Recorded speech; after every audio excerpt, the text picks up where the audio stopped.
The Galactic Council chamber hummed with nervous energy as representatives from 47 species gathered for what would later be known as the most uncomfortable xenobiology presentation in recorded history. Ambassador Kryllian of the Vorthak Empire adjusted his breathing apparatus for the third time in as many minutes, his 6 eyes darting between the holographic displays and the lone human representative seated in the front row. "Well, this should be entertaining," muttered Councillor Vex from the Zephyrian delegation, her translucent wings fluttering with barely contained amusement. "The soft skins think they can educate us about predatory behavior." Dr. Elena Vasquez, the human representative, sat calmly in her chair, a slight smile playing at the corners of her mouth. Her dark hair was pulled back in a practical bun, and she wore a simple blue jumpsuit that seemed almost insulting in its casualness compared to the elaborate ceremonial garments of her alien colleagues. "Today's session," announced Prime Moderator Thexul, his voice resonating through the chamber's translation matrix, "will focus on apex predators from member worlds. We shall examine the most feared hunters from each ecosystem to better understand the evolutionary pressures that shaped our respective species." The presentation began with the Kryllian delegate proudly displaying their homeworld's Razorclaw Behemoth, a 30-foot creature with diamond-hard talons and armor plating that could deflect plasma rounds. The chamber filled with appreciative clicks and whistles as the hologram demonstrated the beast's hunting techniques. "Magnificent," breathed Ambassador Kryllian, "truly a perfect killing machine." Next came the Hegemony's contribution, the Void Stalker, a creature that could phase through solid matter and possessed venom capable of dissolving molecular bonds. The assembled aliens leaned forward in fascination as the demonstration showed the predator materializing inside its prey. "Now that," said Councillor Vex, "is what I call efficient hunting." One by one, each species presented their homeworld's most terrifying predator. The aquatic collective showcased their tsunami serpent, capable of generating localized tidal waves. The silicon-based Federation displayed their magma worm, a creature that swam through molten rock and could spit superheated metal projectiles. With each presentation, the aliens grew more animated, comparing hunting strategies and debating the relative merits of various killing methods. The human representative remained silent, occasionally taking notes on a simple tablet, her expression growing more amused with each passing moment. "And now," announced Prime Moderator Thexul, "we come to the Earth delegation. Dr. Vasquez, please present your planet's apex predator." A hush fell over the chamber as Dr. Vasquez stood, her movements fluid and precise. She activated the holographic display, and the image of Earth appeared, rotating slowly to show its blue oceans and green continents. "Thank you, Prime Moderator," she said, her voice carrying clearly through the chamber. "Before I present Earth's apex predator, I'd like to share some context about our planet's ecosystem." The hologram shifted to show various Earth creatures in their natural habitats. A great white shark glided through deep waters, its rows of teeth gleaming menacingly. Several aliens nodded approvingly. "Impressive dental configuration," observed the Kryllian delegate, "clearly built for tearing flesh." "Indeed," Dr. Vasquez agreed. "However, this is not our apex predator." The display changed to show a Siberian tiger stalking through snow-covered forests, its powerful muscles rippling beneath striped fur. The chamber erupted in approving sounds. "Now we're talking," said Councillor Vex. "Look at those claws, that jaw strength. This must be your apex predator." Dr. Vasquez shook her head, her smile widening slightly. "No, though I appreciate the enthusiasm. This is also not our apex predator." The presentation continued with increasingly impressive creatures. A polar bear catching a seal, its massive paws delivering crushing blows. A saltwater crocodile performing a death roll with its prey. A golden eagle swooping down at incredible speeds. With each creature, the aliens grew more excited, certain they had identified Earth's ultimate predator. And with each creature, Dr. Vasquez politely corrected them, her amusement becoming more apparent. "Surely," said Ambassador Krell 9, his breathing apparatus wheezing with excitement, "one of these magnificent beasts must be your apex predator." "Oh, they're all quite impressive," Dr. Vasquez replied, her tone casual. "But no, none of these are Earth's apex predator." The chamber fell silent. 47 species of advanced alien life forms stared at the human representative, confusion evident in their varied expressions. "Then what is it?" demanded Councillor Vex, her wings fluttering with impatience. "What creature could possibly be more dangerous than these monsters?" Dr. Vasquez's smile transformed into something that made several aliens unconsciously step back. It wasn't threatening exactly, but there was something predatory in its calculation, something that spoke of intelligence used for hunting. "Well," she said, her voice taking on a conversational tone, "Earth's apex predator is actually quite remarkable. It's not the largest, not the strongest, and certainly not the most physically imposing. In fact, it's relatively small and appears quite vulnerable." The hologram shifted to show a human figure, standing upright on two legs, arms spread wide. The chamber erupted in what could only be described as alien laughter. "That's it?" wheezed Ambassador Krell 9. "That soft, pink, hairless thing? You're joking, surely." "Oh, I assure you I'm quite serious," Dr. Vasquez replied, her tone remaining pleasant. "This is Earth's apex predator. Would you like to know why?" The laughter continued, with various aliens making comments about the humans' apparent fragility, lack of natural weapons, and overall unimpressive appearance. Dr. Vasquez waited patiently for the noise to die down before continuing.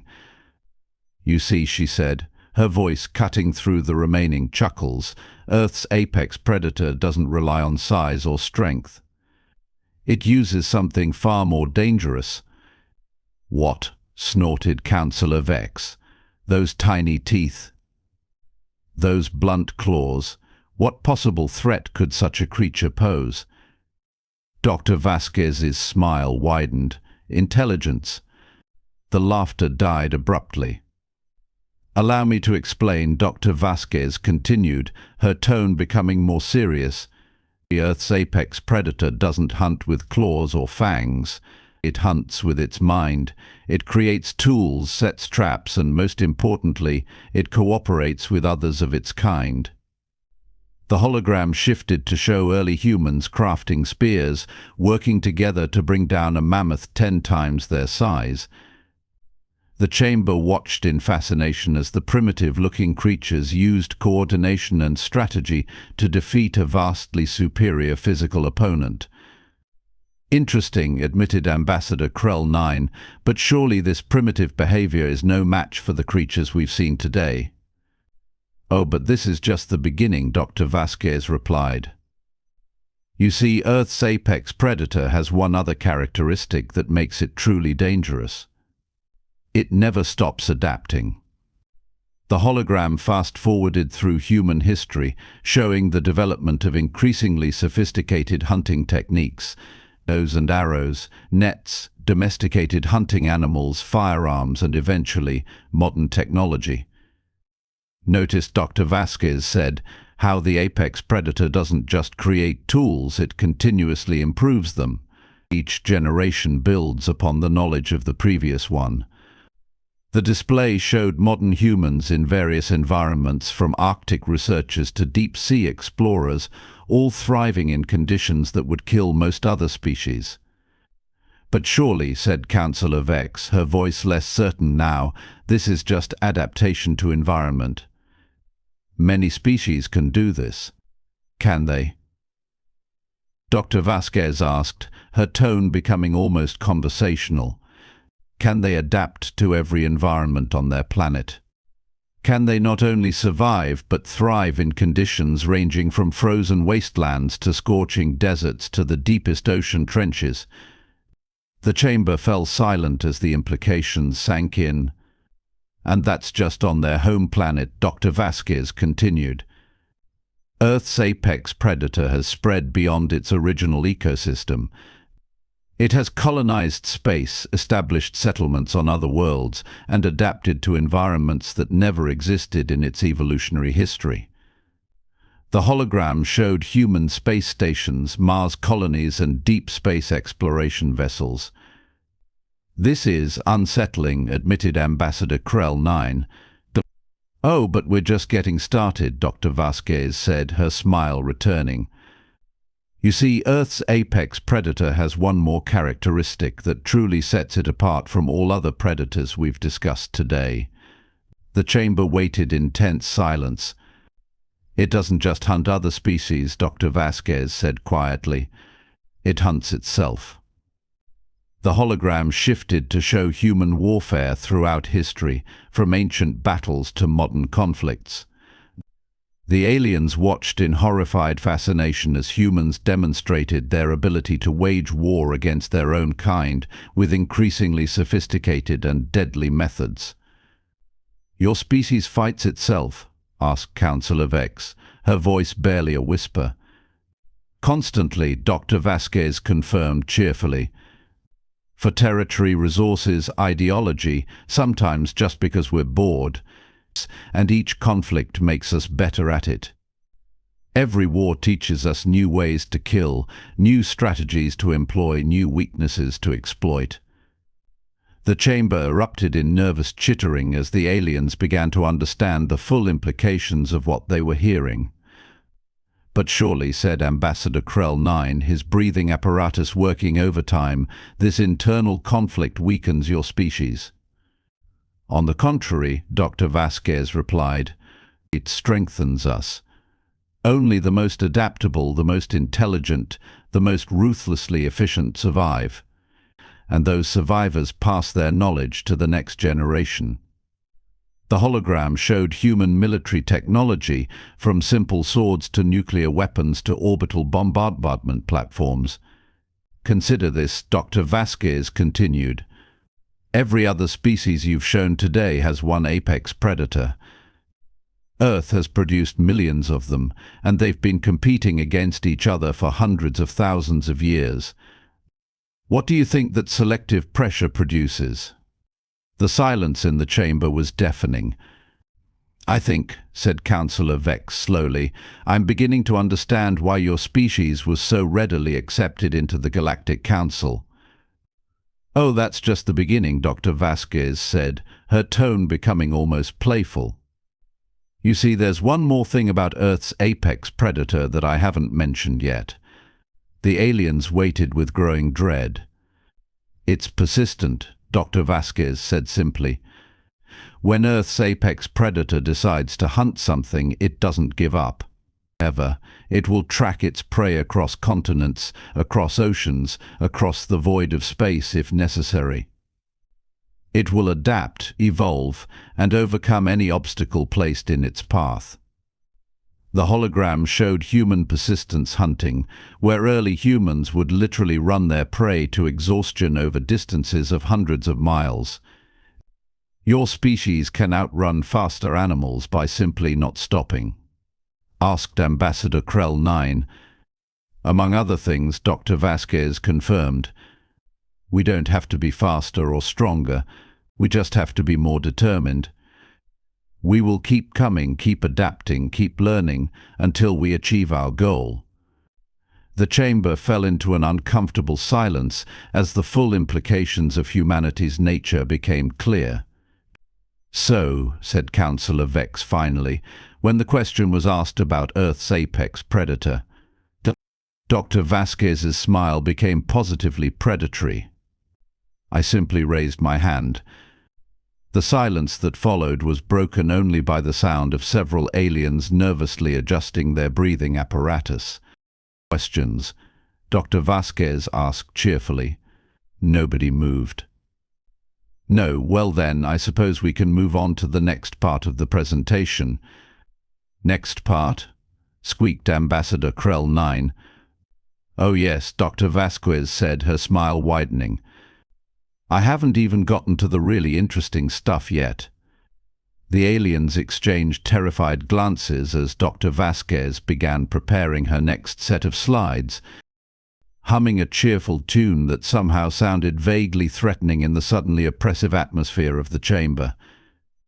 Outside the great windows of the council chamber, the stars continued their eternal dance, oblivious to the fact that the galaxy's understanding of predator and prey had just been fundamentally altered by one small, seemingly harmless human with a talent for understatement and a very unsettling smile. And somewhere in the back of each alien mind, a single thought echoed with growing certainty. Perhaps inviting humanity into the Galactic Council hadn't been such a good idea after all. The presentation was far from over, and Dr. Elena Vasquez was just getting started. The silence in the Galactic Council chamber stretched like a taut wire, ready to snap at the slightest provocation. Dr. Elena Vasquez stood at the podium, her fingers dancing across the holographic controls with the casual confidence of someone who had just delivered the most terrifying biology lesson in galactic history. Now then, she said, her voice cutting through the tension like a plasma blade through tissue paper, let's talk about what makes Earth's apex predator truly special. Ambassador Krell 9 made a sound that his translator couldn't quite process, something between a wheeze and a death rattle. Surely, he managed, there cannot be more. Oh, my dear Ambassador, Dr. Vasquez replied, her smile taking on an almost maternal quality that somehow made it infinitely more disturbing. We haven't even scratched the surface. You see, everything I've shown you so far, that's just humanity operating at baseline. The hologram shifted to show a human brain, its neural pathways lighting up in complex patterns that pulsed with electric blue energy. This, Dr. Vasquez said, tapping the display with obvious pride, is where the real magic happens. Earth's apex predator doesn't just use tools or hunt cooperatively. It thinks about thinking. It plans for scenarios that don't exist yet. It imagines problems and solves them before they happen. Councillor Vex's wings had stopped fluttering entirely, hanging limp at her sides. What do you mean by imagines problems? Well, Dr. Vasquez said, her tone becoming conversational again, let me give you an example. Has your species ever wondered what would happen if your star suddenly exploded? The chamber filled with confused chittering. Why would we wonder such a thing? Asked the Hegemony representative, his voice translator struggling with his agitation. It is not possible for another billion years.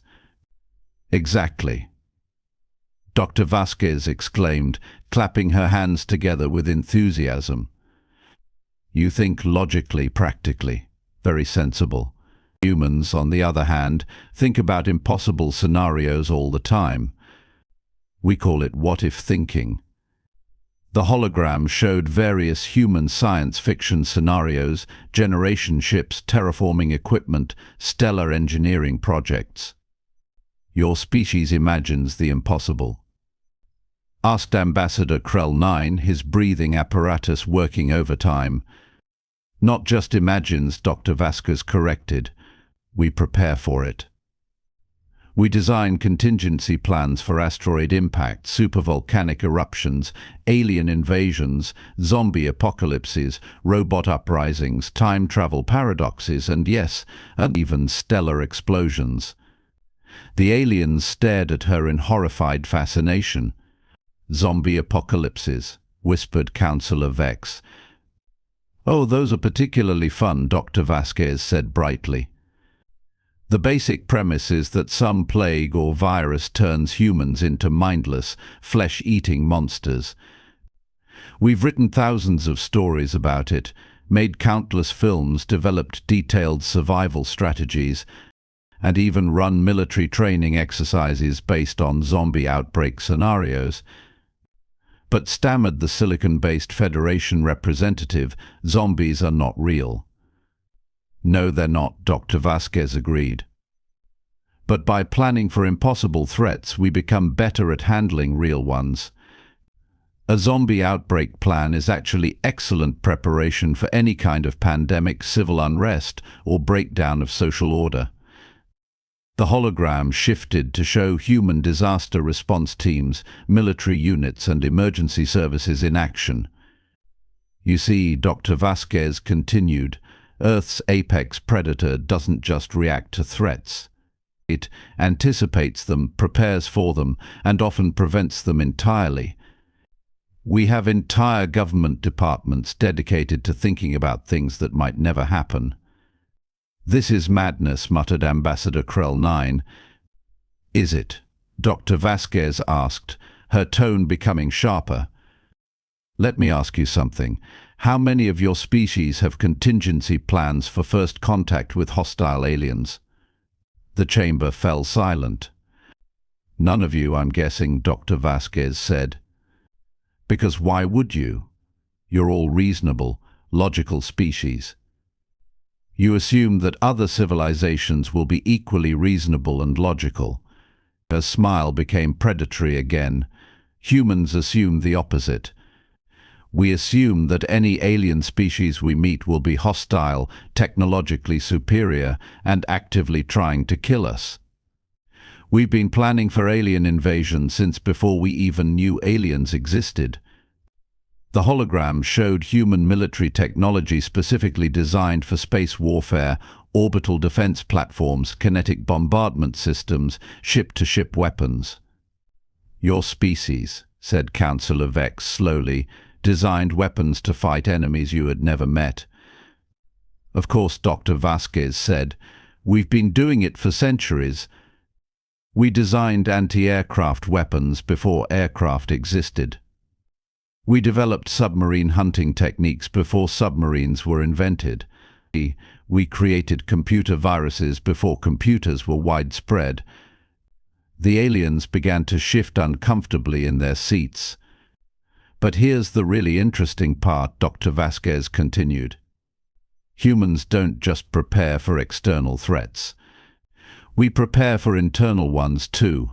We have detailed plans for what to do if our own government becomes tyrannical, if our economy collapses, if our technology turns against us. The hologram showed various human resistance movements, underground networks, and survival communities. You plan to fight your own leadership? Asked Ambassador Kryllian, his voice barely a whisper. Constantly, Dr. Vasquez confirmed cheerfully. It's actually written into our founding documents. We have a legal right to overthrow our government if it becomes oppressive. We teach our children that questioning authority is not just acceptable, it's necessary. The chamber erupted in nervous chittering as the aliens began to understand the full implications of human psychology. This explains so much, murmured Councillor Vex. Your species' reluctance to accept central authority, your insistence on maintaining independent military forces, your constant questioning of council decisions. Oh, that's just the beginning, Dr. Vasquez said. You see, Earth's apex predator has one more characteristic that I haven't mentioned yet. The aliens waited with growing dread. We're curious, Dr. Vasquez said simply. Insatiably, dangerously curious. We see something we don't understand and we have to figure out how it works, even if it's dangerous. Especially if it's dangerous.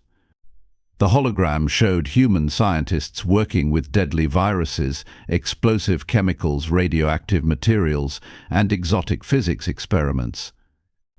Your species deliberately studies dangerous things, asked the Hegemony representative. Oh yes, Dr. Vasquez said.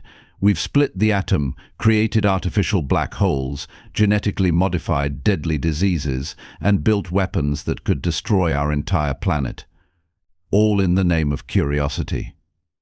The silence in the chamber was deafening. But surely, said Ambassador Krell 9, your governing bodies regulate such research. Dr. Vasquez laughed, a sound that made several aliens flinch. Try. But here's the thing about humans, we're very good at finding loopholes.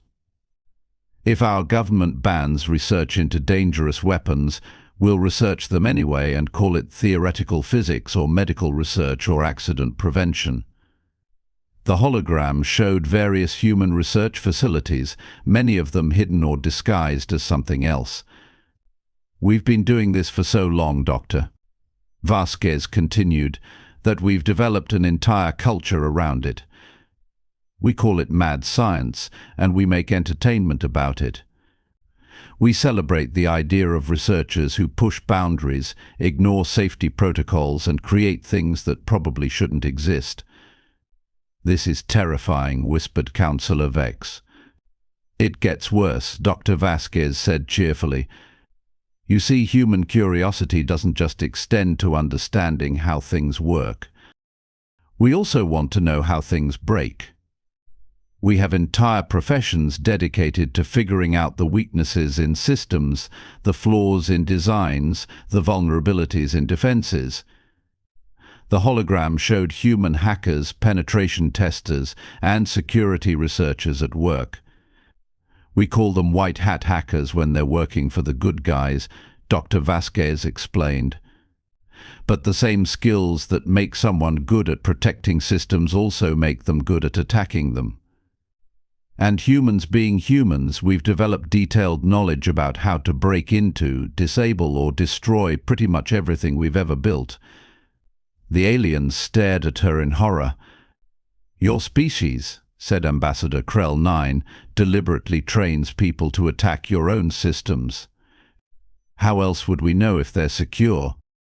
Dr. Vasquez asked reasonably. We assume that if we can think of a way to break something, someone else can too. So we break our own things first, figure out how to fix them, then break them again in a different way. The hologram showed the constant cycle of human security research: attack, defend, improve, repeat. This is why, Dr. Vasquez continued, human technology is so robust. Everything we build has been tested not just for normal operation, but for deliberate sabotage, user error, hostile environment, and catastrophic failure. But, stammered Councillor Vex, doesn't this make your species inherently untrustworthy? Dr. Vasquez's smile became almost gentle. On the contrary, it makes us the most trustworthy species in the galaxy. You see, we understand exactly how dangerous we are. We know what we're capable of, and we've built our entire civilization around the assumption that everyone else is just as dangerous as we are. The hologram showed human international relations, diplomatic protocols, and conflict resolution mechanisms. Every human treaty, every agreement, every alliance is designed with the assumption that everyone involved might try to cheat, break the rules, or find loopholes. Dr. Vasquez explained, we don't trust each other, so we build systems that work even when trust breaks down. This is, said Ambassador Krell 9 slowly, a very different approach to civilization than most species take. Yes, Dr. Vasquez agreed. Most species build their societies around trust, cooperation, and shared values. Humans build ours around the assumption that everyone is a potential threat. It makes for a more complicated system, but also a more resilient one. The hologram showed human institutions, courts, police, military, intelligence agencies, regulatory bodies. Every human institution exists as a check on every other human institution, Dr. Vasquez continued. We don't trust our leaders, so we elect new ones regularly. We don't trust our military, so we put civilians in charge of it. We don't trust our police, so we create oversight committees. We don't trust our corporations, so we regulate them. We don't trust our regulators, so we create watchdog groups to watch them. The aliens began to understand the intricate web of checks and balances that held human society together. This is why Dr. Vasquez said humans adapt so quickly to new situations. We're always assuming that our current system might fail, so we're always preparing backup plans, alternative approaches, and contingency strategies. But surely, said Councillor Vex, this constant suspicion and preparation must be exhausting. Oh, it is, Dr. Vasquez agreed, but it's also what makes us human. We're not the strongest, fastest, or most intelligent species in the galaxy. But we're the most paranoid, the most prepared, and the most adaptable. The hologram showed human space exploration with multiple redundant systems, escape pods, and emergency protocols. When humans go into space, Dr. Vasquez explained, we don't just bring what we need for the mission. We bring what we need for every possible failure mode we can imagine. And then we bring backup systems for the backup systems. This explains, said Ambassador Krell 9, why human ships are so much larger than necessary for their stated missions. Exactly, Dr. Vasquez said. We assume that everything will go wrong, so we prepare for everything to go wrong. It makes our technology more expensive and more complicated, but also more reliable. The chamber fell silent as the full implications of human nature became clear. So, said Councillor Vex finally, when you raised your hand to identify Earth's apex predator, you were not just indicating that humans are predators. You were indicating that every human in this room is a predator. Dr. Vasquez's smile became radiant. Now you're getting it. Every human you've ever met, every human ambassador, every human trader, every human tourist, every human scientist, every human artist, every human child is a member of the most successful predator species in the galaxy. The silence that followed was profound. We don't hunt for food anymore, Dr. Vasquez continued. We hunt for knowledge, for resources, for territory, for ideas, for entertainment, for the simple joy of the hunt itself. We've turned predation into art, science, business, and philosophy. The hologram showed human achievements, cities that touched the sky, machines that could think, art that could move the soul, and technology that could reshape worlds. And the truly beautiful part, Dr. Vasquez said, is that most of the time we don't even realize we're doing it. We just call it being human. The aliens sat in stunned silence, finally understanding what they had welcomed into their galactic community. For questions, Dr. Vasquez asked cheerfully. The silence stretched on. No, well then, I suppose that concludes today's presentation, Dr. Vasquez said, beginning to pack up her equipment. I hope you found it educational. As she walked toward the exit, she paused at the door and turned back to the assembled aliens. Oh, and one more thing, she said, her smile becoming absolutely predatory. Thank you for accepting humanity into the Galactic Council. We're really looking forward to working with you. The door closed behind her with a soft hiss, leaving 47 species of advanced alien life forms sitting in stunned silence, finally understanding that they hadn't just invited humanity into their community. They had invited the apex predator into their home, and it was smiling.